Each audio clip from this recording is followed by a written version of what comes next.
हर घर में सुबह के वक़्त दो फरिश्ते क्यों आते हैं? हज़रत अली रज़ी अल्लाह ताला अन्हो ने फरमाया, बिस्मिल्लाहिर्रहमानिर्रहीम। ज़मीन पर अल्लाह पाक रिज़्क़ कैसे पहुँचाते हैं और इंसान का ऐसा कौन सा अमल है जिसकी वजह से वो रिज़्क़ से महरूम हो जाता है। इस बारे में नबी इकराम ने क्या फरमाया, जानने के लिए वीडियो को आखिर तक ज़रूर देखिएगा। वीडियो में आगे बढ़ने से पहले आपसे गुजारिश है कि अगर आप इस चैनल पर नए हैं तो इसको लाजमी सब्सक्राइब कर लें। शुक्रिया। अल्लाह ही है जिसने हम सबको पैदा किया, फिर तुम्हें रिज़्क़ दिया, फिर वो तुम्हें मौत देता है और फिर तुम्हें ज़िंदा करेगा। रिज़्क़ के दरवाज़े और दुआओं की कबूलियत के जो दरवाज़े होते हैं यानी तहज्जुद के वक़्त खुल जाते हैं। इस वक़्त अल्लाह ताला इरशाद फरमाते हैं कि कोई है जो मग़फ़िरत तलब करने वाला कि मैं इसकी मग़फ़िरत कर सकूं, कोई है कि रिज़्क़ मांगने वाला कि मैं इस रिज़्क़ अता कर सकूं। खुशकिस्मत हैं वो घराने और वो वालिदैन जो उठे होते हैं सुबह को और अल्लाह के हुज़ूर हाथ फैलाए होते हैं। सबसे बाबरकत और रोए ज़मीन के सबसे मुबारक घराने वो होते हैं जो अल्लाह ताला के हुज़ूर इबादत में मशगूल होते हैं। इस वक्त हर चीज़ के दरवाज़े खुल जाते हैं। जो भी चीज़ मांगो अल्लाह ताला दिनों में अता फरमाते हैं। नाज़रीन, आज माशरे का हर फर्द रिज़्क़ के बारे में परेशान है।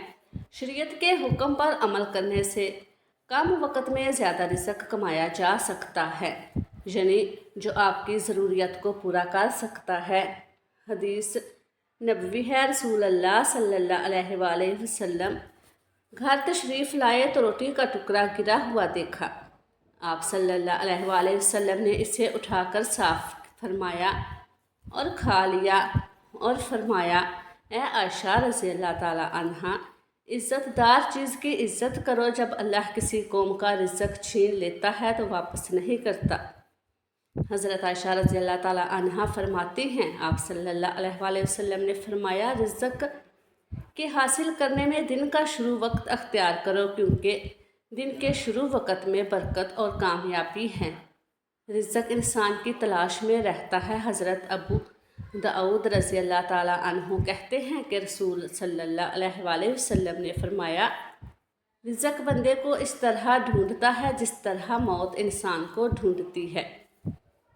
हज़रत उस्मान रज़ी अल्लाह ताला अन्हु से मरवी है, आप सल्लल्लाहु अलैहि वसल्लम ने फरमाया, सुबह की नमाज के बाद सूरज निकलने तक ज़िक्र खुदा में लगे रहना जिसके हसूल में ज़्यादा बाइसे नफ़ा है, इस बात से कि तलबे रिज़्क़ में दुनिया के कोने कोने में भेजता रहे। फिर हज़रत उस्मान रज़ी अल्लाह ताला अन्हु फरमाते हैं, आप सल्लल्लाहु अलैहि वसल्लम ने फरमाया, सुबह के वक़्त सोना जिससे महरूमी का सबाब है, तलाश रिज़्क़ के लिए सुबह का वक़्त मुनासिब है, क्योंकि इसमें अल्लाह की तरफ से बरकत रखी गई है।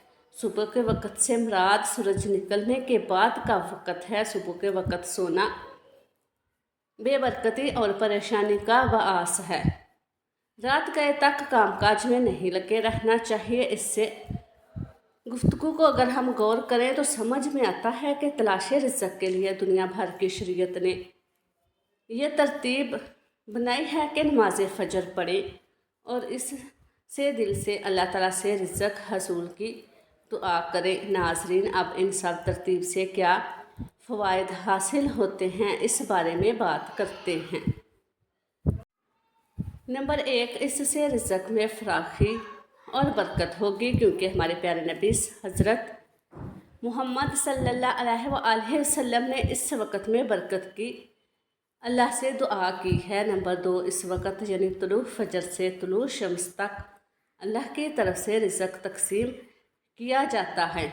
सोने से इंसान इससे महरूम हो जाता है। हज़रत अली रज़ी अल्लाह ताला अन्हु की खिदमत में एक शख्स आकर कहने लगा, या अली रज़ी अल्लाह ताला अन्हु, दिन के आगाज़ में सबसे पहले क्या होता है? बस ये कहना था कि हज़रत अली रज़ी अल्लाह ताला अन्हु ने फरमाया, ऐ शख्स, दिन का आगाज़ तो फरिश्तों से होता है। एक फ़रिश्ता घर घर जाके दुआ करता है اور دوسرا فرشتہ گھر گھر جا کر التجا کرتا ہے۔ وہ کہنے لگا، یا علی، فرشتہ دعا کیوں کرتا ہے اور کس بات کے لیے التجا کرتا ہے؟ حضرت علی رضی اللہ تعالیٰ عنہ نے فرمایا، میں نے اللہ کے رسول صلی اللہ علیہ وآلہ وسلم سے سنا کہ سب سے پہلے تو فرشتے زمین پر آتے ہیں اور گھر گھر جا کے دیکھتے ہیں جس گھر میں کوئی ایسا بندہ ہوتا ہے جو اللہ کی مخلوق پر خرچ کرتا ہے، اپنے عزیز و اقارب پر خرچ کرتا ہے، اپنے گھر والوں کی ضروریات کو اپنا فرض سمجھتا ہے، تو ایک فرشتہ اللہ کے دربار میں دعا کرتا ہے کہ اللہ اس کے ہاتھ کو کبھی تنگ نہ کرنا، اس کی نعمتوں کو بڑھاتے رہنا تاکہ یہ ایسے ہی اپنے عزیز و اقارب اور گھر کے افراد پر خرچ کر سکے۔ اور دوسرا فرشتہ ڈھونڈتا ہے کہ گھر میں کوئی ایسا بندہ تو نہیں جو اپنے مال کو عزیز و اقارب اور گھر والوں سے چھپا چھپا کر رکھتا ہے، اللہ کی مخلوق پر خرچ نہیں کرتا۔ یاد رکھنا، جب وہ کسی ایسے انسان کو دیکھتا ہے جو اپنے مال کو ذخیرہ کر کے انسانوں سے بچائے رکھتا ہے، تو وہ فرشتہ اللہ کے دربار میں فریاد کرتا ہے کہ اللہ اس بندے سے اس دولت کا سخت حساب لینا اور اس بندے کو دنیاوی دولت سے محروم کر دے، کیونکہ یہ اپنی دولت تیرے بندوں پر خرچ نہیں کرتا، اپنے گھر والوں اور عزیز و اقارب کو اپنے مال سے محروم رکھتا ہے، اور یوں عزیز و اقارب پر خرچ کرنے والا دنیا میں فراوانی اور آخرت میں اجر عظیم پاتا ہے، اور جو اپنے عزیز و اقارب پر خرچ نہیں کرتا وہ دنیا میں رسوائی اور آخرت میں سخت عذاب کا مستحق ہوتا ہے، یعنی وہ آخرت میں سخت عذاب دیکھتا ہے۔ انسان کا ہر عمل اس کے رزق پر اثر ڈالتا ہے۔ انسان کا عمل اچھا برا عمل اس کے رزق پر اثر انداز ہوتا ہے۔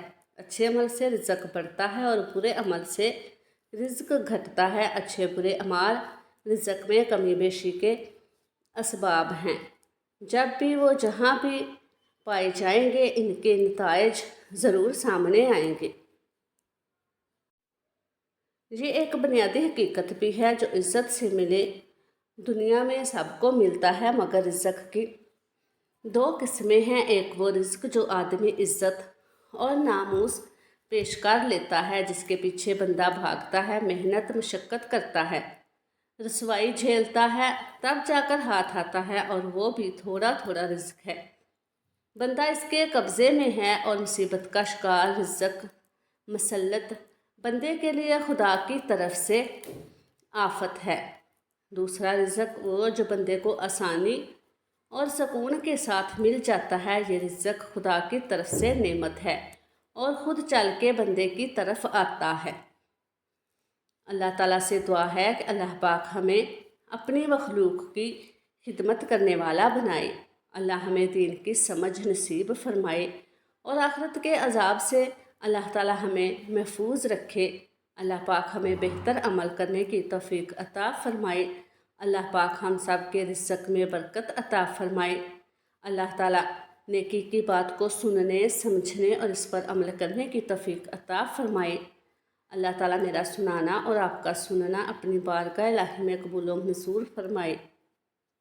اور آخر میں اللہ تعالیٰ سے دعا ہے کہ اللہ تعالیٰ ہمارا خاتمہ ایمان پر فرمائے، آمین یا رب العالمین۔ السلام علیکم ورحمۃ اللہ وبرکاتہ۔